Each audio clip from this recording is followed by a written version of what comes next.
quelques années qui viennent, les capacités de défense.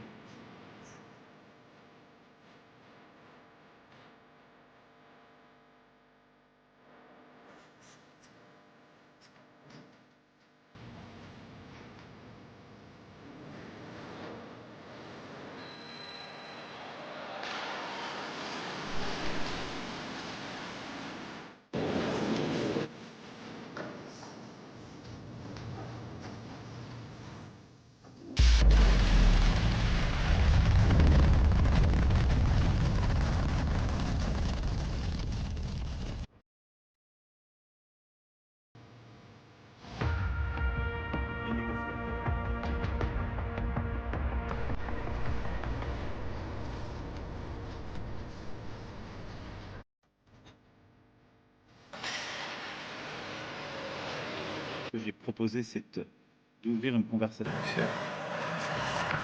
Ce que j'ai proposé, c'est d'ouvrir une conversation stratégique avec les États membres qui étaient intéressés à justement avancer sur ce sujet. Plusieurs de mes collègues sont venus me voir. Et donc maintenant, on va ouvrir une phase où nos techniciens vont échanger. On va regarder exactement, on va ouvrir un dialogue à la fois stratégique et technique. Et se suivront des échanges au niveau des chefs d'État et de gouvernement pour regarder d'ici la fin du semestre s'il y a des coopérations nouvelles qui peuvent voir le jour. Président Francesco Fontenaggi, pour l'agence France Presse, vous avez évoqué cette réunion des chefs d'État. Je connais bien le président Poutine, donc s'il réagit comme ça, c'est qu'il sait que j'ai dit vrai et que je sais qu'il peut trahir les accords qu'il signe et qu'il l'a déjà fait, que je suis là pour en témoigner, puisque nous étions avec la chancelière Merkel les garants par le processus de Normandie d'accords de Minsk qu'il a délibérément violés. Et c'est un impérialiste révisionniste de l'histoire et de l'identité des peuples. Et notre volonté, nous, c'est d'être une puissance de paix et d'équilibre. Au fond, tout ce que nous faisons, par les choix, y compris d'ailleurs de nos armées, pour éviter la guerre de demain, ce sont des choix de paix. Et donc je pense que le président Poutine devrait revenir à cette vision-là. En tout cas, c'est un contresens historique dans la référence. C'est sans doute qu'il fut piqué du fait que nous avons démasqué son jeu. Et je suis prêt à parler au président Poutine quand nous aurons considéré, avec à la fois le président Zelensky et nos partenaires européens, que c'est le bon moment. Mais là, on rentre dans une phase de discussion, de pourparlers, qui à un moment justifiera pleinement qu'il y ait des discussions avec les négociateurs et les dirigeants. Donc la réponse est oui. Et M.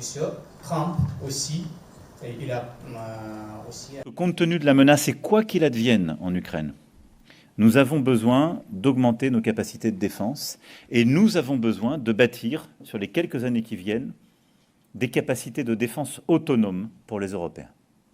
Je me félicite des choix qui ont été faits aujourd'hui, mais aussi du très large consensus qui a émergé de nos échanges et qui marque à mes yeux une grande lucidité des Européens et un réveil stratégique profond. La réaction. Monsieur le Président, merci pour vos efforts. Et si on veut vraiment avoir des grands programmes européens et avoir une base industrielle européenne, il faut un financement européen. Et donc ce que nous allons soutenir, c'est en effet qu'on puisse aller vers des financements innovants. Alors les uns proposent d'avoir comme sous-jacent l'ESM, mais je suis pour ma part favorable à regarder cette solution, mais à regarder aussi celle d'un emprunt européen pour la défense, qui permettrait d'ailleurs plus largement de regarder pour le financement des grands efforts de défense comme d'intelligence artificielle, les deux étant liés, et les deux étant clés pour notre souveraineté stratégique et notre autonomie. Il y aura lieu mardi.